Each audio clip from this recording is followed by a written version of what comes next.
தொடர்ந்து பரத்ஜி, எங்களிடம் சில தொலைபேசி அழைப்புகள் வருகின்றன. அவை குடும்ப வாழ்க்கையில் இருக்கும் எங்கள் தாய்மார்கள் அனுப்பியவை. இப்போது அவர்கள் இந்த பள்ளியுடன் இணைந்துள்ளனர், தூய்மையின் முக்கியத்துவத்தை புரிந்து கொண்டுள்ளனர், மேலும் பரமாத்மாவை சந்திக்க வேண்டும் என்று புரிந்துள்ளனர். கணவர்களின் ஆதரவு கிடைக்கவில்லை. அவர்கள் தாங்களும் இந்த சாதனையை செய்ய விரும்புகிறார்கள், ஆனால் ஆதரவு கிடைக்கவில்லை. அவங்களது கட்டாயம் இருக்கும். அந்த நிலைமையில என்ன சிறப்பு செய்ய முடியும்? ஏனெனில் அவர்களது சொல்வதை ஏற்கவில்லை என்றால் வீட்டில் சண்டை, குழப்பம் ஏற்படும். ஏற்றுக்கொண்டால் பிறகு பரமாத்மாவை சந்திக்கும் ஆனந்தத்தை பெற முடியாது. என்ன செய்ய வேண்டும்? ஆம், இந்த நிலைமை பலருக்கும் ஏற்படுகிறது. ஆனால் முதலில் நான் சொல்வது என்னவென்றால், இவர்களின் தூய்மை மிகவும் சிறப்பாக இருந்தால் அவர்களது தூய அலைகள் மற்றவருக்கும் நல்ல தூய்மை உணர்வை அளிக்கும். ஒரு விஷயம். இரண்டாவது, இவர்களுக்கு கொஞ்சம் பற்றற்ற நிலைமையும் இருக்க வேண்டும். இங்கே மிகுந்த பாசம் இருக்கும், என் கணவர் துக்கப்படுவார், அவர் அமைதியற்றவராக இருப்பார் என்று இந்த பாசத்திலிருந்தும் விடுபட வேண்டும். இந்த உறுதியை எடுத்துக்கொள்ள வேண்டும். நான் என் கணவரின் ஆன்மாவையும் தூய்மைப்படுத்த வேண்டும். இறுதியில் அவரும் கடவுளின் குழந்தைதானே. இந்த விஷய ஆசைகளில் நாம் 10 வருடம், 20 வருடம், 50 வருடம் மூழ்கிக் கொண்டே இருந்தோம். முழு உலகமும் இதிலேயே மூழ்கியுள்ளது. இப்போது நான் என் கணவரையும் புனிதமாக்க வேண்டும். அவரை மீண்டும் மீண்டும் விளக்கி சரியான பாதையில் கொண்டு வர முடியும். மூன்றாவது விஷயம், தூய உணவு ஊட்ட வேண்டும், தண்ணீர் கொடுக்க வேண்டும். இது மிகவும் அவசியம். ஆனால் முக்கியமானது என்னவென்றால், இருவருக்கும் இடையில் சண்டை வரும் என்ற எண்ணத்தை அவர் விட்டுவிட வேண்டும். அவர் இந்த உறுதியை எடுக்க வேண்டும். இது கடவுளின் கட்டளை. மேலும் கடவுளின் கட்டளையை பின்பற்றுபவர்களின் அனைத்து காரியங்களையும் கடவுள் சரியாக்குவார். கடவுள் இவர்களுக்கும் நல்ல புத்தியை வழங்குவார், இவர்களுக்கும் சக்தி அளிப்பார். சண்டைகள் இருக்காது. புனிதம் என்பது சந்தோஷம் மற்றும் அமைதியின் தாயாகும். நம் குடும்பங்களில் சந்தோஷமும் அமைதியும் நிலை பெறும். இந்த மாதிரியான உணர்வுகளை உருவாக்குங்கள். நான் புனிதத்தை கடைபிடிப்பேன் என்றால் சண்டைகள் ஏற்படும் என்ற இந்த உணர்வு ஒரு பலவீனமான எண்ணமாகும். இந்த எதிர்மறை எண்ணமே அவரை புனிதமாக மாறவிடவில்லை. இந்த எண்ணத்தை மாற்றுங்கள். ஆனால் தினமும் பாரத்ஜி எடுத்துக்கொள்ளுங்கள். அவருடைய நிலைமையும் மிகவும் நல்லதாக இருக்கிறது. ஆனால் எதிரில் உள்ள நபர் இந்த விஷயத்தை ஏற்கவே தயாராக இல்லாமல் தினமும் இதையே காரணமாக வைத்து சண்டை போடுகிறார். அல்லது வீட்டில் பெரும் குழப்ப நிலை உருவாகிறது. பலமுறை முற்றிலும் பிரிவதற்கான நிலைமை உருவாகிறது. அப்படிப்பட்ட சூழ்நிலையில் மிகவும் கடினமாகி விடுகிறது. இதில் உதவக்கூடியது இவர்களின் நல்ல அதிர்வுகள் மட்டுமே. இவர்களுக்கு சிவபாபாவை நம்புவதிலும் தாங்களும் நம்பிக்கையுடன், நான் இந்த பாதையில் நடக்க ஆரம்பித்து விட்டேன், இப்போது அந்த பாதையிலிருந்து நான் பின்னோக்கி செல்லக்கூடாது என்ற உறுதி வேண்டும். சில நேரம் சண்டை நடந்தாலும் சரி, தூய்மை என்பது மிகப்பெரிய விஷயம். இது பரமாத்மாவின் கட்டளை. இது உலகத்திற்கு ஒரு மிகப்பெரிய ஆதரவாகும். மேலும் இதுவே எந்த ஆன்மாவையும் அதன் உச்ச ஆத்தியாத்மிக நிலைக்கு அழைத்துச் செல்லும் பாதையாகும். அதனால் சண்டை நடந்தாலும் அந்த நிலையின் முக்கியத்துவம் முன்னிலையில் சண்டை என்பது கணக்கில் கொள்ளத்தக்கது அல்ல. அதனால் இப்படிப்பட்ட சூழலில் மனிதன் தனது தூய்மைக்கு முக்கியத்துவம் அளிக்க வேண்டும். எந்த ஒரு சமாதானமும் செய்யக்கூடாது. அம்மாக்கள் இப்படி சொல்றாங்க, பிரதாஜி பாபா சொல்றார் மற்றவர்களுக்கு மகிழ்ச்சி அளிக்க வேண்டும் என்று. ஆனால் நாங்கள் அப்படி வந்தால் நாங்கள் எங்கள் கணவருக்கு துக்கம் தருகிறோம். அவர் ஏழை, மிகவும் நம்பிக்கை இழந்து போய்விட்டார். ஆனால் அவரை விகாரங்களில் இழுப்பது மிகப்பெரிய துக்கம் அளிப்பதாகும்.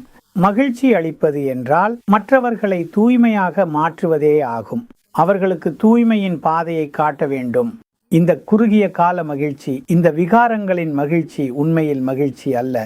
இதையே மக்கள் மகிழ்ச்சி என்று நினைத்துள்ளனர். இதுவே மிகப்பெரிய அறியாமை. உண்மையில் இது துக்கத்தின் விலை.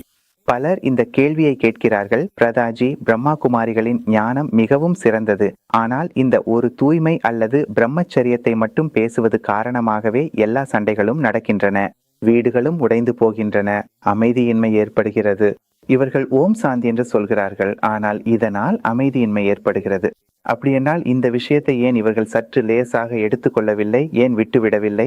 மற்ற எல்லா விஷயங்களையும் நாம் செய்ய தயாராக இருக்கிறோம். இந்த ஒரு விஷயத்தை மட்டும் விட்டுவிட வேண்டுமா? இது அப்படிப்பட்ட விஷயம். இந்த ஆணையை வழங்கியவர் இந்த ஆணையை பின்பற்றுவதில் குடும்பங்களில் என்னென்ன போராட்டங்கள் வரும் என்று நன்றாக அறிந்தவர்.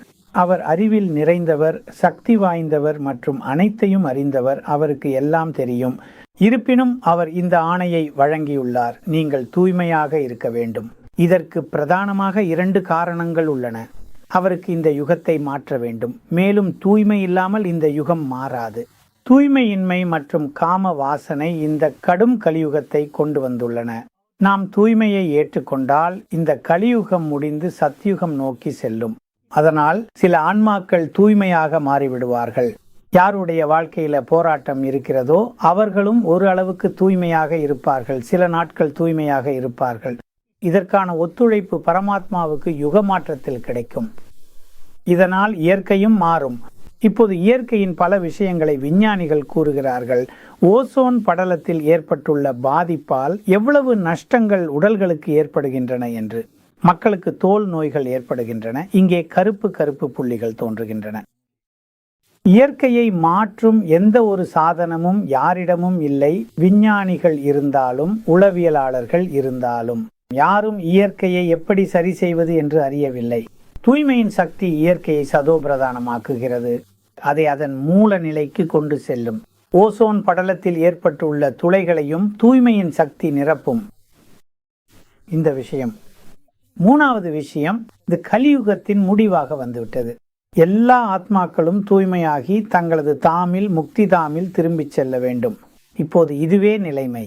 யாரும் தூய்மையாக ஆக விரும்பவில்லை என்றாலும் இன்னும் சில ஆண்டுகளில் நாம் பார்ப்போம். 5 ஆண்டுகள் கடந்து விடட்டும். 5 ஆண்டுகளுக்கு பிறகு அது தெளிவாக தெரியும்.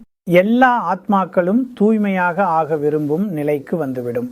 இந்த விகாரங்களிலிருந்து விரக்தி ஏற்படும். இப்போது நீங்கள் பாருங்கள், இந்த பிரச்சனை இருக்காது. நீங்கள் பாருங்கள், உங்கள் அருகில் 100 சடலங்கள் கிடந்தால் ஆம், அந்த நேரத்தில் மனிதனின் மனதில் விகாரம் தோன்றுமா? முடியாது, ஒருபோதும் இல்லை. அப்படி என்றால் இந்த உலகத்தில் அலறல் மற்றும் அழிவின் நாடகம் துவங்கும் போது எல்லா மனிதர்களின் தூய்மையான பண்புகள் வெளிப்படும். கஷ்டம் என்று விடுங்கள், ஒவ்வொரு மனிதரும் எனக்கு தூய்மையாக வாழும் வழியை காட்டுங்கள் என்று சொல்வார். அந்த நேரம் வரப்போகிறது. நாமும் இந்த வழியை வரவேற்போம். அதனால்தான் கடவுள் இந்த தூய்மையின் கட்டளையை வழங்கியுள்ளார். இது நம்முடையது என்றால் நாம் தான் இதை சுலபமாக்கி இருப்போம். சரி, நல்லது. சரி, 15 நாட்கள் தூய்மையாக இருங்கள், பிறகு விட்டுவிடுங்கள். பிறகு 15 நாட்கள் தூய்மையாக இரு. ஆனால் இது கடவுளின் கட்டளையே. நாம் அவனது செய்தியை மட்டும் சொல்லிக் கொண்டிருக்கிறோம். இது நம்முடைய கட்டளை அல்ல. கட்டளை அவனுடையது, செய்தி நாம் தான் சொல்கிறோம். அதனால்தான் அவர் இதை எப்போதும் சுலபமாக்குவதில்லை. மாறாக பாபா இங்கு உருவாக இருந்த போது, அதாவது 60-65 ஆண்டுகளுக்கு முன்பு பாபாவிடம் யாரோ இதே கேள்வியை கேட்டார்கள். நீங்கள் கேட்டது போலவே, பாபா, நீங்கள் இந்த தூய்மையின் விஷயத்தை சற்று சுலபமாக்கினால் நாங்கள் எல்லோரும் உங்களுக்கு பின்தொடர்வோம் என்று. அனைத்து விரோதமும் பகைமையெல்லாம் முடிவடையும். நீங்கள் ஏன் அப்படி செய்யவில்லை? அப்போது பாபாவின் பதில் மிகவும் நல்லதுன்னு இருந்தது. எனக்கு நான் என்று சொல்லும் ஆட்டுக்கடா கூட்டம் வேண்டாம். எனக்கு தேவை சிங்கமும் சிங்கியும் தான். அவர்கள் உலகத்தில் சவால் விட வேண்டும். அது தூய்மையால் மட்டுமே உருவாகும். ஆயிரக்கணக்கான ஆட்டுக்கடாக்கள் வேண்டாம். அவருக்கு ஒரு சிங்கம், ஒரு சிங்கி வேண்டும். இது கடவுளின் வார்த்தை. அவரது முன்னிலையில் இந்த விஷயங்கள் வைக்கப்பட்டன. ஆனால் அவர் இதை சுலபமாக்கவில்லை. அவர் சொன்னார், இதுவே கட்டளை, இதுவே காலத்தின் தேவை. அதாவது இது பிரம்மகுமாரிகளின் வார்த்தை அல்ல, இது பரமாத்மாவின் கட்டளையே, காலத்தின்படி. பிரதாப்ஜி, தூய்மையில் என்ன விசேஷம் இருக்கிறது? நீங்கள் சொன்னது போல முழு இயற்கையும் சக்தி மிக்கதாகவும் தூய்மையாகவும் இருக்கும் என்று. ஓசோன் அடுக்கில் ஏற்பட்டுள்ள கிழிகள் எல்லாம் நிரம்பிவிடும். எல்லாமே ஒழுங்காகிவிடும். தூய்மையாக இருப்பதில், பிரம்மச்சரியத்தில், இயற்கையில் இவ்வளவு பெரிய மாற்றம் ஏற்படும், உலகமே மாறும் என்ற அளவுக்கு ஏதாவது அறிவியல் இருக்கிறதா? இது மிகவும் ஆழமான கேள்வி. அதற்கான பதிலும் மிகவும் ஆழமானது. நம்மை சுற்றி உள்ள சூழல், அதை ஒரு சக்தி வாய்ந்த தொலைநோக்கி மூலம் பார்த்தால் பாம்புகள் நீந்தி கொண்டிருக்கின்றன. பாம்புகளும் விஷப்புழுக்களும் சுற்றி கொண்டிருக்கின்றன. அங்கும் இங்கும் அழுக்கே நிறைந்திருக்கிறது என்று தோன்றும். இப்போது இதையெல்லாம் தூய்மைப்படுத்த வேண்டியிருக்கிறது. மக்களுக்கு தெரியாது. விஞ்ஞானிகள் கூட இதை எப்படி தூய்மைப்படுத்துவது என்று சொல்ல முடியாது. பாருங்கள், இயற்கை கோபமாகி கொண்டே போகிறது. எங்காவது அழிவை ஏற்படுத்துகிறது, எங்காவது வறட்சி ஏற்படுகிறது, நிலநடுக்கம், எங்காவது வெள்ளம். ஜம்மு காஷ்மீரில் வெள்ளம் இருக்கிறது. இதை கட்டுப்படுத்த எந்த ஒருவரிடமும் எந்த ஒரு வழியும் இல்லை. அப்படின்னா இந்த இயற்கை என்பது, இதற்கு தலைவர்கள் நாமெல்லாம் தான். ஆத்மாக்களின் தாக்கம் இயற்கையில் விழுகிறது. அதனால ஆத்மாக்களிடமிருந்து இதுவரை தூய்மையற்ற அலைகளின் தாக்கம் சென்றுள்ளது. அதனால் இயற்கையின் அடிப்படை சக்தியான தூய்மை அழிந்து விட்டது. எனவே இயற்கை இருக்கிறது, ஆனால் அதன் அடிப்படை சக்தி அதில் இல்லை. அதனால் அதில் எப்போதும் ஏதோ தவறு நடக்கத்தான் செய்கிறது. வெடிப்பான நிலை உருவாகி கொண்டே இருக்கிறது. 1 கோடி பேர் தூய்மையாக மாறிவிட்டார்கள் என்று நினைத்து கொள்ளுங்கள். 15 இலட்சம் பேர் ஏற்கனவே மாறிவிட்டார்கள். மேலும் இந்த அலை வேகமாக பரவப் போகிறது. இந்த தூய்மை அலைகள் இயற்கையில் சென்று அதை தூய்மைப்படுத்தும். இந்த சுற்றுச்சூழலில் ஏற்பட்ட மாசு, அதிகரித்த அழுக்கு, இதற்கு பின்னால் எங்காவது தூய்மையற்றதே அடிப்படை காரணம். தூய்மை வந்தால், தூய அலைகள் பரவினால் அவை அழிக்கப்படும். சில வெடிப்புகளால், சில வேறு காரணங்களால். ஒரு யோகி தூய அலைகளை பரப்பும் போது சுற்றுச்சூழல் தூய்மைப்படுத்தப்படுகிறது என்பதை யாரும் அறிய முடியாது. பல மனிதர்களின் மனதில் அதற்கான தாக்கம் ஏற்படுகிறது. இயற்கை இந்த அலைகளை வேகமாக ஏற்றுக்கொள்கிறது. இது ஒரு அதிசயமான செயல். இதில் ஒரு ஆழமான அறிவியல் உள்ளது. ஒருவேளை அறிவியல் இதுவரை இங்கு வந்திருக்க கூடாது. இல்லை, அறிவியலின் பொருள் அல்ல.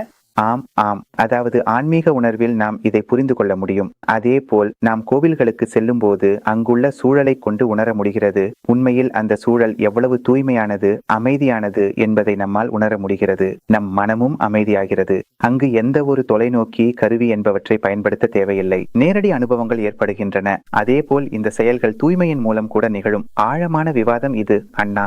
நான் விரும்புகிறேன் நீங்கள் இதை தொடர்ந்து பேச வேண்டும். ஏனெனில் பரமாத்மாவை சந்திக்க தயாராக வேண்டும் என்றால் அதன் அடிப்படைகளை அறிதல் மிகவும் அவசியம். இன்றைய அனைத்து விவாதங்களுக்கும் உங்களுக்கு மிகுந்த நன்றி. நண்பர்களே, உண்மையில் தூய்மை என்பது ஒரு புதிய பொருள். ஆனால் இன்று இது புதிதாக இல்லை என்றாலும் நம் கலாச்சாரத்தில் தூய்மை மற்றும் பிரம்மச்சரியத்திற்கு ஒரு சிறப்பு இடம் இருந்துள்ளது. நம் அனைத்து சாது, சந்நியாசி, மகான்கள் அல்லது எந்த மதத்தின் நிரூபிப்பவர்களாக இருந்தாலும் அவர்களின் வாழ்க்கையின் அடிப்படை தூய்மை அல்லது பிரம்மச்சரியமே ஆகும். ஏனெனில் அதனால்தான் எந்த ஒரு செயலையும் முன்னேற்ற முடியும், எந்த ஒரு புதிய சிந்தனையையும் மக்களின் மனங்களில் கொண்டு செல்ல முடியும். ஆனால் இன்று காலம் இப்படிப்பட்டதாக இருப்பதால் இதை பற்றி பேசப்படுவதில்லை. அதனால் நமக்கு இது கடினமாக தோன்றுகிறது. நாம் பார்க்கும் விஷயங்கள், கேட்கும் விஷயங்கள், நாம் வாழும் சூழல், அதில் இது கொஞ்சம் கடினமா தோன்றலாம். ஆனால் இதை ஏற்றுக்கொண்டால் நிச்சயமாக வாழ்க்கையில் மகத்துவம் கிடைக்கும். இதுல எந்த சந்தேகமும் இல்லை. யாரோ ஒரு மகானுபாவர் சொன்னார், நீங்கள் தூய்மையை, அதாவது பிரம்மச்சரியத்தை காப்பாற்றினால் அந்த பிரம்மச்சரியமே தூய்மையே உங்களை காப்பாற்றும். இதை பற்றி நாம் ஆழமாக சிந்திக்க வேண்டும். ஏனெனில் பரமாத்மாவுடன் இணைவதன் ஆனந்தத்தை நாம் அனுபவிக்க வேண்டும். அவரை சந்திக்க வேண்டும் என்றால் நாம் தூய்மையாக இருக்க முடியாதா? பிரம்மச்சரியத்தை பின்பற்ற முடியாதா? சிந்தித்து பாருங்கள். உங்கள் வாழ்க்கை உங்கள் சொந்தது.